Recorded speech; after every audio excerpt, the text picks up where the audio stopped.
Cá nục hấp cuốn bánh tráng, đặc sản Đà Nẵng. Hôm nay mời mọi người vào bếp và cùng mình làm món ăn dân dã này nha. Chuyện là sáng nay mình đi chợ và thấy một mớ cá nục bông tươi rói, con nào con nấy mập ú và bóng loáng, da thì xanh mướt. Và mình thì mê món này từ hồi đi du lịch Đà Nẵng nên không suy nghĩ nhiều, liền mua về một mớ để làm món cá nục hấp cuốn bánh tráng. Nếu con nào đủ béo này ngon lắm. Ba con ha? Ba con đủ rồi. 3, 2, 4. Cái này hấp cuốn bánh tráng ngon em. Bánh tráng ngon. Thôi lấy 4 con đi. Đây. Rồi quá. Nhưng mà cách làm thì đơn giản thôi, nhưng trước khi hấp cá thì mình tranh thủ đi làm một chút ớt xào Hội An nha mọi người.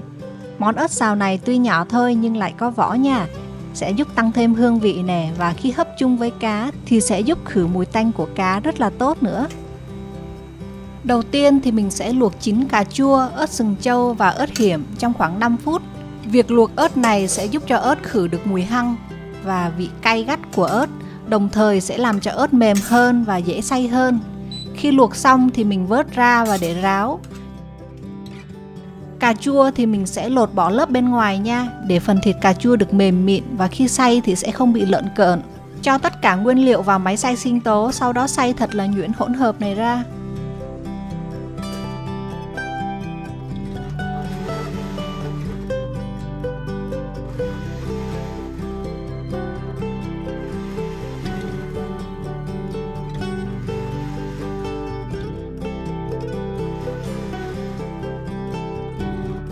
Và mình cũng xay hành tím và tỏi để tạo mùi thơm cho món ớt xào này nha. Mình cực kỳ mê cái đồ xay cầm tay mini này luôn á, nhỏ mà có vỏ nha. Hành, tỏi, ớt gì cứ cho vô, kéo dây vài cái là mịn, rất là tiện luôn, đỡ mất công phải đập bằng tay và không bị bắn tùm lum. Ai mà hay làm bếp giống như mình thì nên sắm một cái nha, dùng xong là mê luôn á. Và mình sẽ dùng dầu olive để làm nha. Lý do là vì mình sẽ làm một lần và để dùng dần trong tủ lạnh suốt cả năm, nên cần một loại dầu nào đó không bị đóng đông khi để trong tủ lạnh, và chỉ có dầu olive là đáp ứng được điều đó thôi.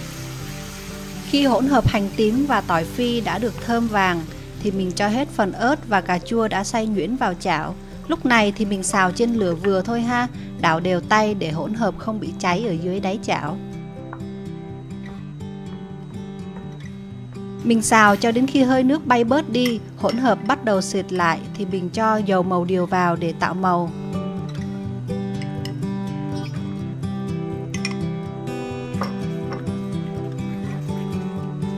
Tiếp tục đảo đều tay để dầu màu điều được hòa quyện lại với hỗn hợp.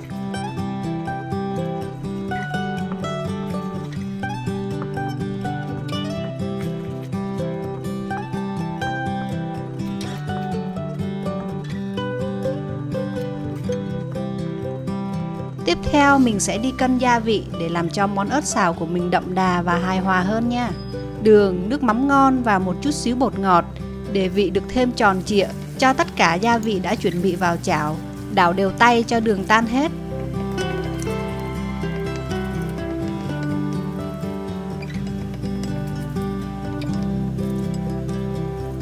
Lúc này thì mọi người có thể canh độ sệt tùy vào ý thích của mọi người. Mình thì thích ớt xào có độ sánh vừa, không quá khô cũng không quá lỏng. Khi đã đạt được độ sánh như mình mong muốn thì mình tắt bếp, để ớt xào thật là nguội, rồi cho vào hũ thủy tinh sạch.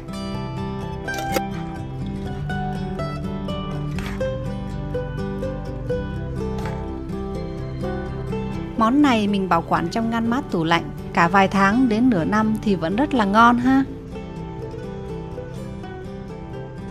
Bây giờ thì mình quay trở lại với món cá hấp nha. Đầu tiên thì mình sẽ phi thơm hành tím và tỏi cho thật là thơm. Rồi sau đó cho một muỗng ớt Hội An mà mình vừa mới làm xong.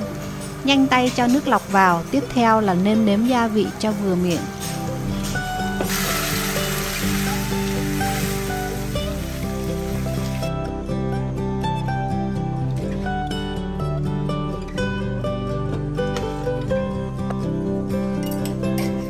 Khi nước thật là sôi thì mình mới bỏ lần lượt cá vào nha. Đến đây thì sẽ có người nói: ủa, cái này là cá luộc nếu là người Bắc, cái này giống cá kho lạt quá, chứ đâu phải hấp nếu là người Nam. Nhưng mà ở miền Trung, đặc biệt là Đà Nẵng, thì cách làm này vẫn gọi là cá nục hấp nha mọi người. Hồi trước thì mình cũng từng thử với cách ướp cá trước rồi mới đem đi hấp, Nhưng mình thấy như vậy không ngon bằng cách này.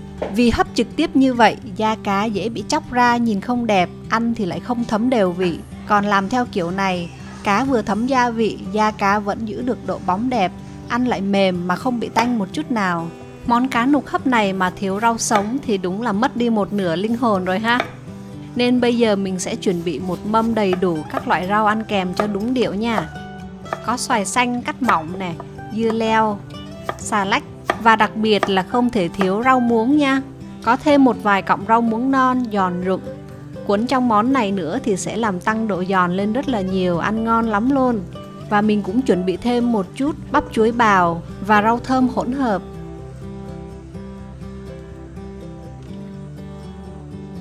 Ngoài ra thì hôm nay mình cũng chuẩn bị thêm một phần heo quay nữa nè. Heo quay mình sẽ cắt mỏng cho dễ cuốn nha. Ăn kèm với bánh tráng và chấm mắm nêm nữa là bá cháy luôn á. Hôm nay tự thấy mình chuẩn bị mâm cuốn hoành tráng như là nhà hàng vậy đó. Mà cái này là toàn bộ đều là nhà làm nha. Đơn giản dễ làm nhưng hương vị thì không thua kém gì ngoài nhà hàng đâu nha.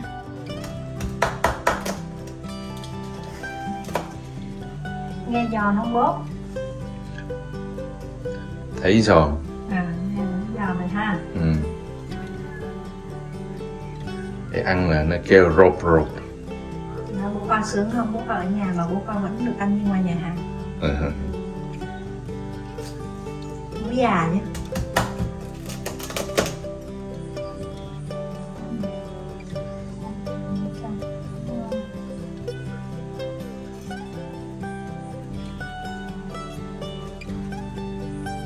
Còn máy người ta cắt bằng máy nên là nó đều, nó đẹp á.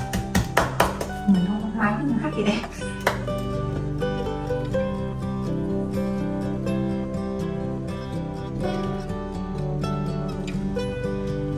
Cá thì mình hấp khoảng 15-20 phút tùy vào kích thước của cá nha mọi người. Ai mà thích ăn cá thấm vị hơn có thể kho 2 lửa nha. Còn hôm nay thì mình nấu với lửa liu riu trong khoảng 20 phút thôi.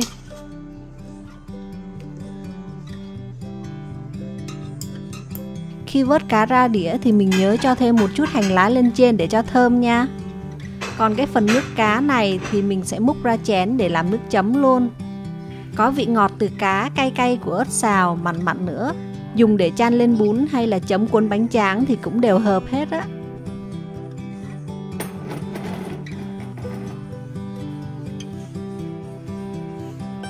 À mà tiện thì chia sẻ luôn, hôm nay cái hiệu nước mắm mà mình thích đang khuyến mãi nè, nên mình tranh thủ mua hẳn 4 chai 4 vị để về ăn luôn. Bố già thì thích mê cái nước mắm chua ngọt, còn mình thì rất là thích cái mắm nêm pha sẵn của cái hiệu này. Ngon lắm. Ok. Chút bắp cũng còn rau muống.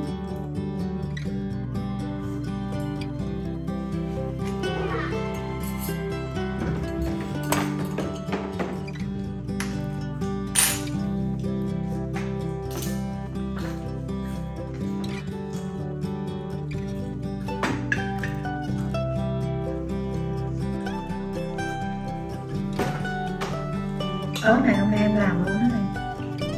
Em tự làm ớt luôn. Sao thấy ớt thấy màu đẹp không?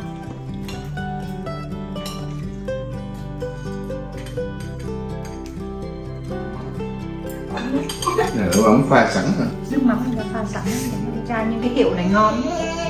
Hiệu này à? Định nha. Cái hiệu này mình hay ăn.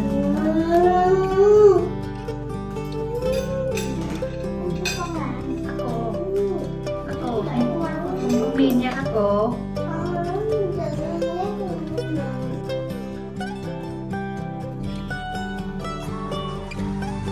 Nước mắm chua ngọt này rất là ngon. Thơm ngon đến giọt cuối cùng.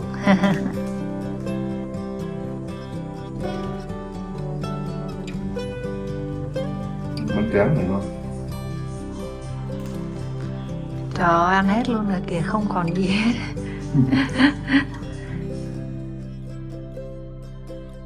Cảm ơn các bạn đã theo dõi video. Đừng quên nhấn like, chia sẻ và đăng ký kênh để ủng hộ mình. Nhớ xem những show mới và trước đây trên kênh Mẹ Trẻ, Bố Già.